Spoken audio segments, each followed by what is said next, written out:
नमस्कार शेतकरी मित्रांनो, आता पीक विम्याची रक्कम 17,500 रुपये थेट शेतकऱ्यांच्या खात्यामध्ये जमा होणार आहे.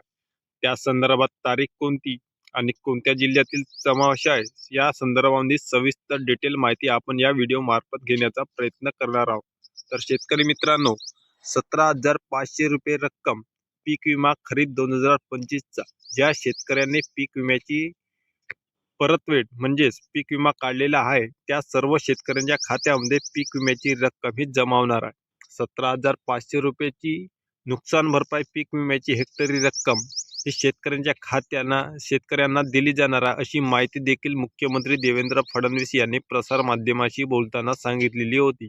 त्यानुसार आता ज्या शेतकऱ्यांनी खरीप हंगामामध्ये सोयाबीनचा, कापसाचा, मुंगाचा व इतरही पिकांचा पीक विमा काढलेला असेल, तर त्या सर्व शेतकऱ्यांनी, कारण या वर्षीचा अतिवृष्टीचा मारा आणि नुकसानीचे प्रतवारी ही अधिक होती, त्यामुळे बहुतेक शेतकऱ्यांच्या शेतामध्ये पीक सुद्धा उरलेलं नव्हतं, मातीसुद्धा खरडून गेलेली होती. त्यामुळे आता 32,000 कोटीचं पॅकेज अधिवेशनमध्ये मंत्र्यांकडून पास करण्यात आलेलं आहे. सरकारकडून ते समोर देखील प्रसारमाध्यमाच्या माध्यमातून मांडण्यात आलेलं होतं.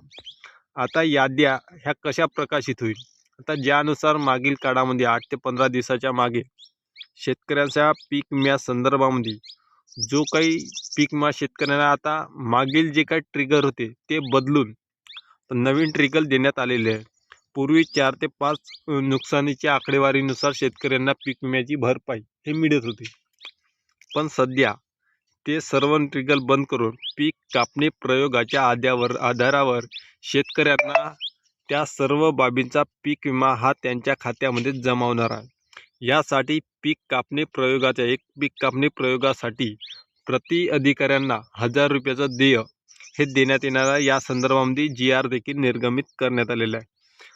आता ज्या जिल्ह्यामध्ये जे मंडळ, हे महसूल मंडळ जे आहे, त्या मंडळामध्ये 100% नुकसान भरपाई झाली असेल, 100% त्या भागामध्ये त्या पीक कापणी प्रयोगामध्ये त्यांचं जर क्षेत्र आलेलं सर, त्या सर्व शेतकऱ्यांना 17,500 रुपये हे मिळू शकते. पण ज्याच्या नुकसानीची प्रतवारी ही कमी असेल, तर त्या शेतकऱ्यांना 17,500 पेक्षा कमी हा पैसे देखील त्यांना पीक विम्याच्या नुकसान भरपाईचे मिळणार आहे.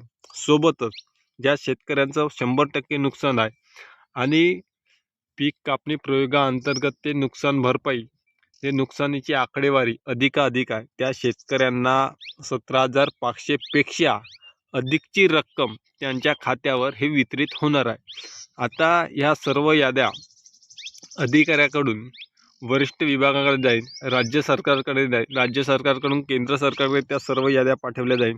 त्यानंतर सर्व या पीक विम्याच्या अंतिम टप्प्याला ते कुठंतरी हिरवी झेंडी मिळणार आहे. त्यामुळे आता सध्या तरी पीक विम्या संदर्भामधील याद्या प्रकाशित झालेल्या आहे, पण जो काय GR निर्गमित केला आहे पीक कापणी प्रयोगाअंतर्गत, त्यामुळे शेतकऱ्यांच्या ज्या काय आता पीक विम्याच्या रकमेच्या हालचालीला सुरुवात झालेली आहे, त्यामुळे जानेवारी 2026 शेतकऱ्यांना पीक विम्याची रक्कम ही मिळू शकते. शेतकरी मित्रांनो, व्हिडिओ आवडला असेल तर लाईक करा, शेअर करा आणि नवीन चॅनलवर असाल तर सबस्क्राईब करायला विसरू नका. धन्यवाद.